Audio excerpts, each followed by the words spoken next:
अपनों के साथ नहीं खड़े होंगे तो योगी के बटोगे तो कटोगे पर उपराष्ट्रपति धनखड़ ने लगाई मुहर। उपराष्ट्रपति जगदीप धनखड़ ने कहा कि देश में करोड़ों गैर कानूनी शरणार्थी रह रहे हैं, हमारी शिक्षा स्वास्थ्य सेवाओं को चुनौती दे रहे हैं, ये नौकरियों पर असर डालते हैं, ये गंभीर चिंता का विषय है। अब तो ये चुनाव में भी भूमिका निभाने की सोच रहे हैं। दुनिया भर में ये बात आगे बढ़ रही है। भारत में इस पर ध्यान देने की आवश्यकता है। इनको रोकने के लिए तुरंत कदम उठाने होंगे। उपराष्ट्रपति शुक्रवार को अवध शिल्पग्राम में आयोजित यूपी के स्थापना दिवस समारोह को संबोधित कर रहे थे। उन्होंने कहा कि कुछ ताकतें भारत की तरक्की पचा नहीं पा रही हैं। देश की अस्मिता और स्थिरता के लिए हमें इनके खिलाफ सख्त कदम उठाने होंगे। कोई भारत विरोधी ताकतों के साथ काम कर रहा है तो उसे निष्क्रिय करने के लिए युवाओं को आगे आना होगा। धनखड़ ने राज्यपाल आनंदीबेन पटेल व सीएम योगी आदित्यनाथ के साथ सीएम युवा उद्यमी अभियान व उसका पोर्टल लॉन्च किया। यूपी गौरव सहित विभिन्न पुरस्कारों से मेधाओं को नवाजा। उपराष्ट्रपति ने यूपी के कायाकल्प का श्रेय योगी को देते हुए उनकी तारीफ की। उन्होंने कहा कि देश और व्यक्ति के जीवन में ऐसे मौके आते हैं जब हालात चुनौतीपूर्ण हों, तब बात असरदार और धारदार होनी चाहिए।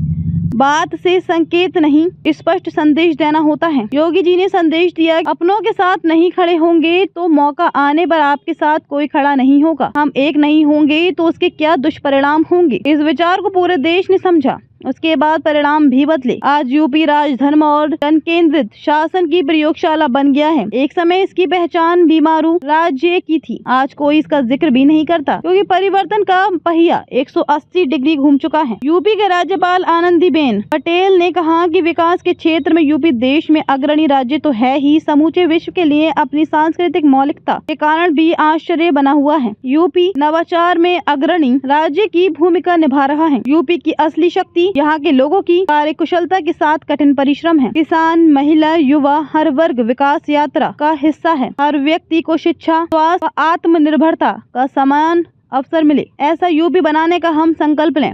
सीएम योगी आदित्यनाथ ने बताया कि युवा उद्यमी विकास अभियान यूपी को उद्यमी प्रदेश बनाने की राह पर आगे बढ़ाएगा। योजना के तहत अब तक 27,500 आवेदन आ चुके हैं। 21 से 40 साल के 1 लाख युवाओं को हर वर्ष इससे जोड़ा जाएगा। योजना के लॉन्च होते ही 6,800 से अधिक युवाओं के खाते में लोन के रूप में 254 करोड़ रुपए ट्रांसफर हो गए हैं। उपराष्ट्रपति ने प्रतीकात्मक तौर पर लखनऊ के आकाश अवस्थी सहित 5 युवा उद्यमियों को लोन के चेक भी वितरित किए।